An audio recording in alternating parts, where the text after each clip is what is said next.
ایک مرتبہ حضرت سلیمان علیہ السلام کی بارگاہ میں ایک شخص حاضر ہوا اور کہنے لگا کہ حضرت مجھے درندے پرندے اور جانوروں کی زبان سکھا دیں۔ تو حضرت سلیمان علیہ السلام نے کہا کہ یہ چھوڑو، اللہ کی معیشت ہے، جیسے چل رہی ہے اسے چلنے دو۔ لیکن اس شخص نے کہا نہیں جی مجھے سکھا دیں۔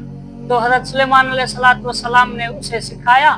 تو پھر اپنے گھر گیا کہ وہ دیکھا کہ دسترخوان پر مرغا بھی تھا اور بلی بھی تھی۔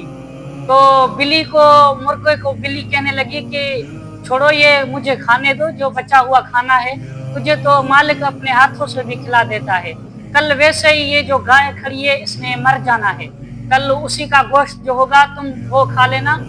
تو مالک نے یہ بات سن کر بڑا حیران اور خوش ہوا کہ یہ زبان سیکھنے کا مجھے یہ فائدہ ہوا کہ میری گائے مر رہی ہے اور میں ابھی جا کر اسے بازار میں فروخت کر کے آتا ہوں۔ تو مالک نے دیر نہیں کی، بازار بھینس کو کھینچ کر لے گیا بازار کی طرف، اسے فروخت دیا۔ تو اگلے دن یہ ہوا کہ جب بلی کہنے لگی کہ تم نے تو بولا تھا کہ گائے کا مر جانا ہے اسی کا گوشت کھا لینا، لیکن مرغے نے کہا پریشان نہ ہو، میں نے تو کہا تھا گائے مر جانا ہے، لیکن ہمارا مالک جو ہے بڑا استاد نکلا، گائے کو فروخت کر کے آیا۔ خیر کوئی مسئلہ نہیں، کل اس مالک نے مر جانا ہے، پھر جا کر اسی کا جو کھانا پکے گا اسی کو تم کھا لینا۔ مالک کی یہ بات سن کر بڑے پریشانی میں مبتلا ہو گیا اور بھاگا حضرت سلیمان علیہ السلام کی طرف اور کہنے لگا حضرت یہ مسئلہ ہو گیا ہے، اب اسی کو حل کرو۔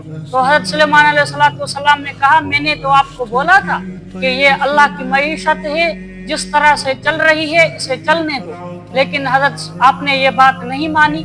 پھر ہم کیا کہتے ہیں کہ ہمارا جو مسئلہ ہوتا ہے، ہمارا کوئی کام نہیں ہو رہا ہوتا، ہم اسی پر ڈٹے کھڑے ہوئے رہتے ہیں کہ یہ مسئلہ ہمارا حل ہو جائے، یہ بات ہماری پوری ہو جائے، یہ بات ہماری اس طرح سے پوری ہو جائے، ہم اپنی انا اور ہمارا ضد پورا ہو جائے، لیکن یہ نہیں سوچتے کہ یہ اللہ کی طرف سے ہمارے لیے بھلائی ہوگی کہ یہ ہمارا مسئلہ حل نہیں ہو رہا۔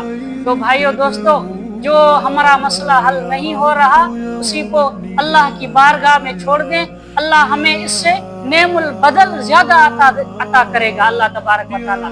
جو ہمارا مسئلہ حل نہیں ہو رہا تو اللہ تبارک و تعالیٰ اس کا نعم البدل ہمیں عطا کریں گے۔ ہم اللہ کی بارگاہ میں گڑ گڑائیں، اللہ سے دعائیں مانگیں، پھر ہمارے لیے وہ مسئلہ حل ہو جائے گا۔